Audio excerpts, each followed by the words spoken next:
सालों में प्रियवन, यीशु मसीह के नाम में एक बार फिर से हम आप सभी का स्वागत करते हैं और मैं आशा करता हूं कि आप और आपका परिवार प्रभु यीशु मसीह में सुरक्षित होंगे। मेरे प्रियो, आज बहुत ही खास विषय के ऊपर परमेश्वर मुझसे और आपसे बात करना चाहता है। इस विषय को आप बहुत ध्यानपूर्वक सुने और सुनने के बाद यदि आपको लगता है कि इन बातों को दूसरों को भी जरूरत है, आपके प्रियजनों को, आपके रिश्तेदारों को, आपके दोस्तों को, उन तक भी संदेश को जरूर से जरूर भेजें ताकि उनकी भी लाइफ बच सके। आज मैं बात करना चाहूंगा और पवित्र आत्मा जिस विषय में बात करना चाहता है वो आज का विषय है कि इजाबेल की आत्मा आज कलीसिया के अंदर और चर्च के अंदर विश्वासियों के बीच में, यहां तक कि पास्टरों के बीच में कैसे काम कर रही है। आज ये इजाबेल की आत्मा कलीसिया के अंदर बहुत जोर शोर से कार्य कर रही है। लोग चर्च तो जा रहे हैं, कलीसिया में अपने आप को उन्होंने बना भी रखा है। देखिए, मैं सबकी बात नहीं करता, लेकिन 85% लोगों की मैं बात करता हूं कि जो लोग आज भी इजाबेल की आत्मा की चपेट में हैं। इन्हीं सब बातों के विषय में आज पवित्र आत्मा मुझसे और आपसे बात करना चाहता है। प्रकाशित वाक्य 2 के 19-29 में लिखा है, जिनके कान हो वो सुन ले कि आत्मा कलीसिया से क्या कहता है।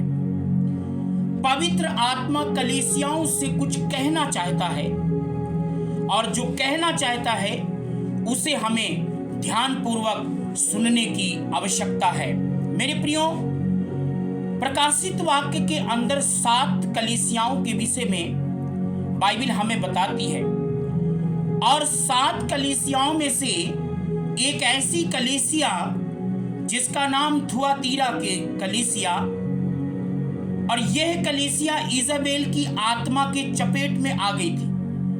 आज इस युग के अंदर भी कलीसिया के अंदर आज ये इजाबेल की आत्मा काम कर रही है, लेकिन लोग इसे समझ नहीं पा रहे हैं। आज हम परमेश्वर के वचन से देखेंगे और आपको मालूम है कि ये थुआतीरा की जो कलीसिया है, इसको परमेश्वर ने बिल्कुल रिजेक्ट कर दिया और परमेश्वर ने इनको, इस कलीसिया को मौका भी दिया था। आइए इन्हीं सब बातों के विषय में हम बहुत ही ध्यानपूर्वक आज के संदेश को सीखेंगे। प्रकाशित वाक्य 2 अध्याय 18 से 19 के अंदर परमेश्वर थुआतीरा की कलीसिया के कामों की चर्चा कर रहा है कि तू विश्वास में और तेरे काम पिछले कामों से भी बढ़कर हैं, ऐसा परमेश्वर खुद गवाही दे रहा है। लेकिन जब हम 20 आयत को पढ़ते हैं, प्रकाशित वाक्य 2 के 20 में लिखा है, लेकिन यह कलीसिया इजाबेल की आत्मा को चर्च के अंदर काम करने की अनुमति दी थी। या मैं कहूं कि थुआतीरा का जो चर्च था, वो चर्च इजाबेल की आत्मा को काम करने का पूरा अनुमति दे रखा था। और वो क्या कर रही थी, उनका काम करने का तरीका क्या था, ध्यान से सुनिएगा। पहला, वो परमेश्वर के लोगों से, परमेश्वर के दासों से, या मैं कहूं कि विश्वासियों से वो व्यभिचार करवाती।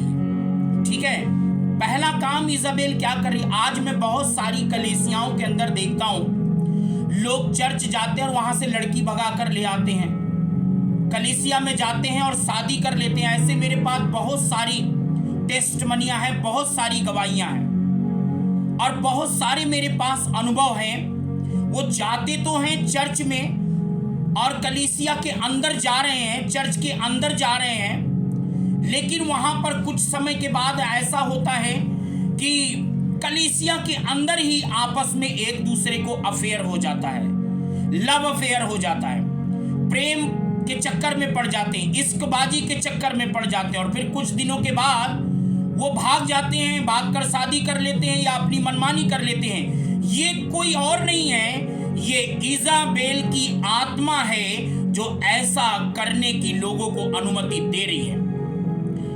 और यहां तक कि बड़े बड़े पास्टर भी, बड़े बड़े चरवाहे, बड़े बड़े अगुए, मैं इसमें से किसी का नाम नहीं लेना चाहता, बड़े बड़े अगुए भी इस इजाबेल की आत्मा की चपेट में पड़ के आज वो बेविचार में पड़े हुए।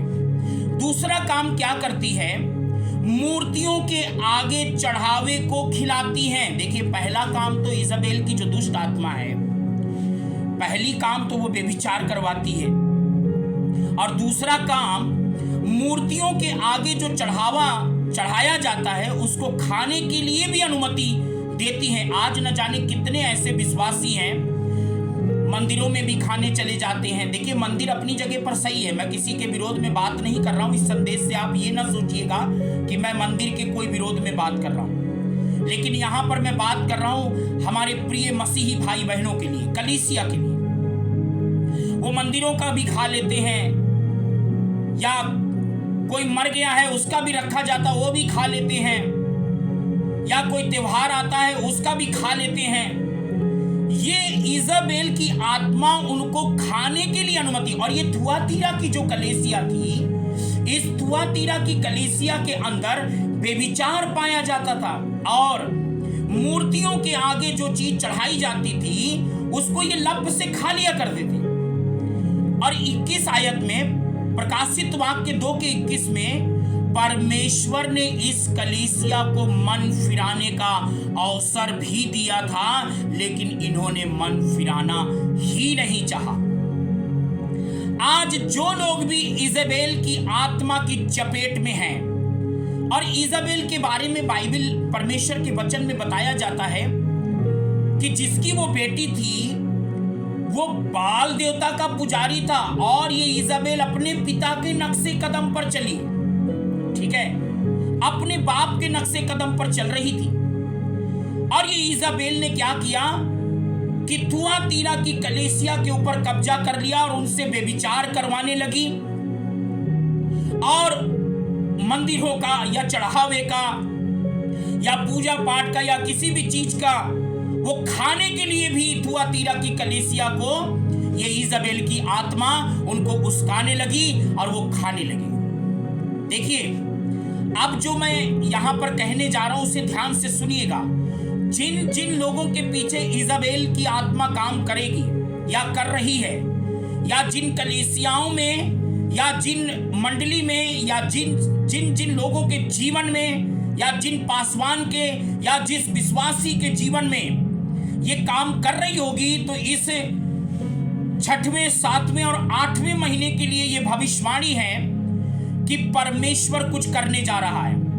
और जितने लोग इजाबेल की आत्मा से ग्रसित रहेंगे उनके ऊपर परमेश्वर क्या डालेगा, अगर उन्होंने समय पर मन नहीं फिराया तो परमेश्वर क्या करेगा, जरा ध्यान से सुनिएगा। प्रकाशित वाक्य 2:22 में लिखा है, 21 में लिखा है कि जब उनको मन फिराने का मौका दिया और उन्होंने मन नहीं फिराना चाहा, तब 22 आयत में लिखा है कि अब मैं इनको रोग सैया में डालूंगा। मतलब अब इन लोगों के ऊपर मैं बीमारी को आने दूंगा।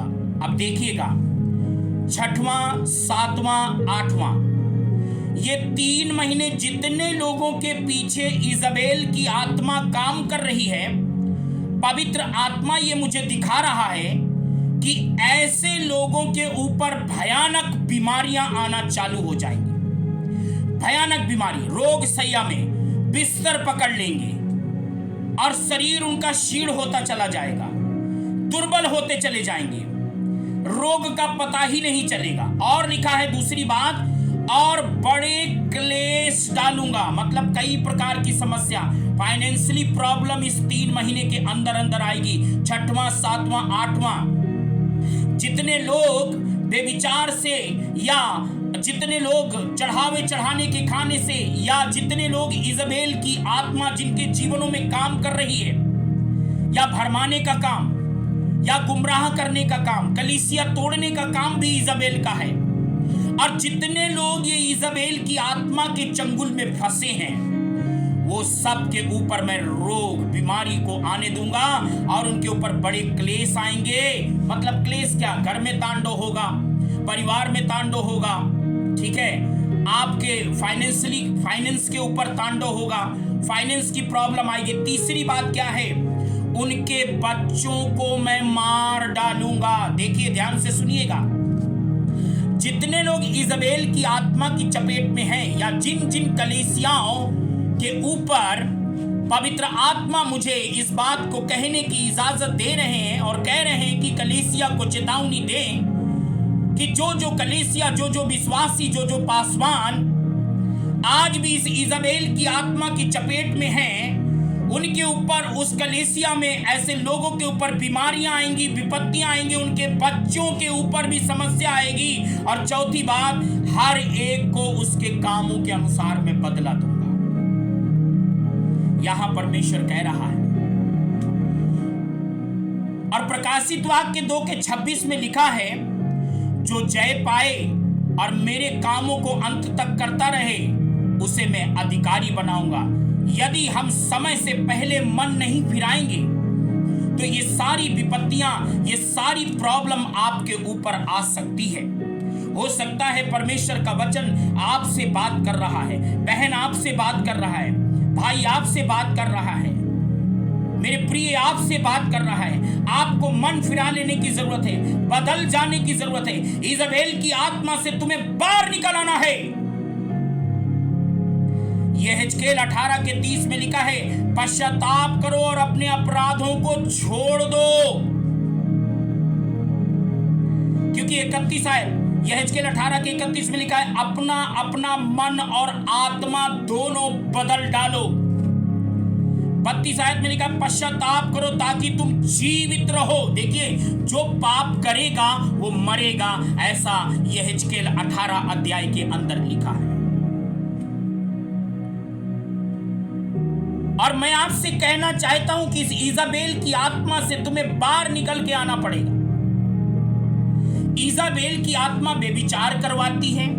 इजाबेल की आत्मा चढ़ावे की चीज खाने की अनुमति देती है।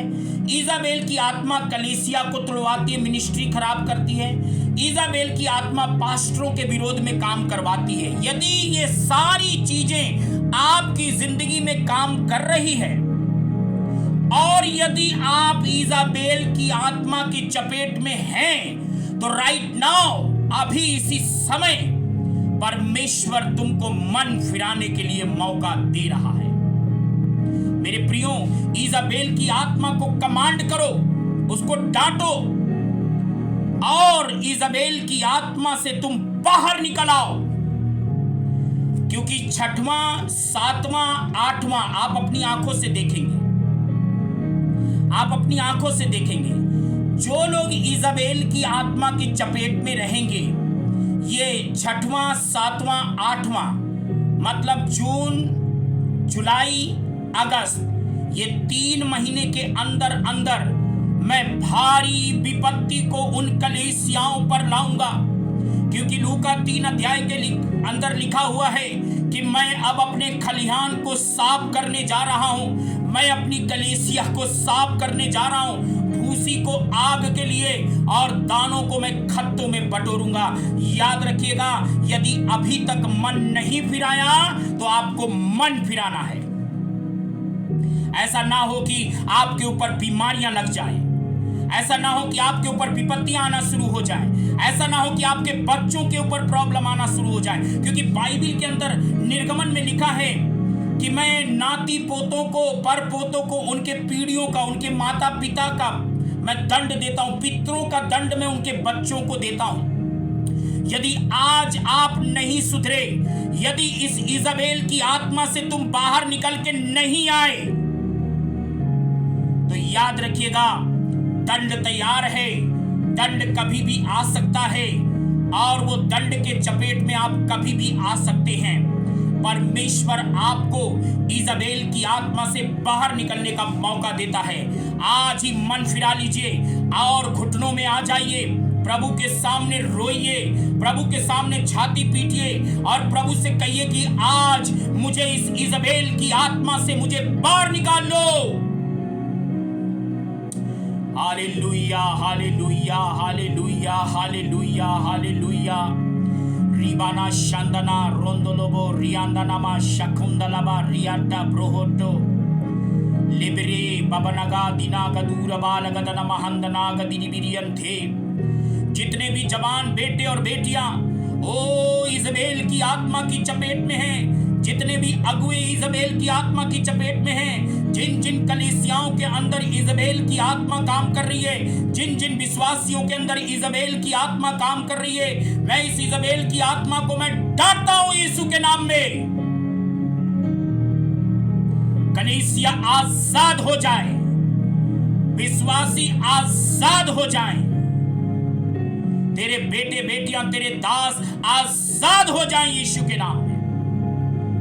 उराबाना खाता रेबे बेबे बाबानगा दिनागा दूरबालगा दना महंदना। ओ माफी मांगे घुटनों में आ जाएं। होली होली होली, आज प्रभु आपको क्षमा करने के लिए तैयार है, आज प्रभु आपको माफ करने के लिए तैयार है। ओ मेरे प्रिय, अभी इसी समय पश्चाताप करें, प्रभु के सामने कहें कि मैं मन फिराता हूं, मैं अपने पापों से मन फिराता हूं, ओ मैं अपने गुप्त पापों से मन फिराता हूं, ओ मैं पापों से बाहर आने के लिए प्रभु मैं तैयार हूं। धन्यवाद प्रभु, इन वचनों के द्वारा सुनने वाले एक एक जनों के ऊपर पिता परमेश्वर आप काम करें, उनकी लाइफ को पूरा बदल दें पिता, और उनकी जिंदगियां बदली जाएं। सारी बातों में प्रभु हम तुझे धन्यवाद करते हैं, सारी महिमा तुझे देते हैं। प्रार्थना यीशु मसीह के नाम में, आमीन आमीन आमीन।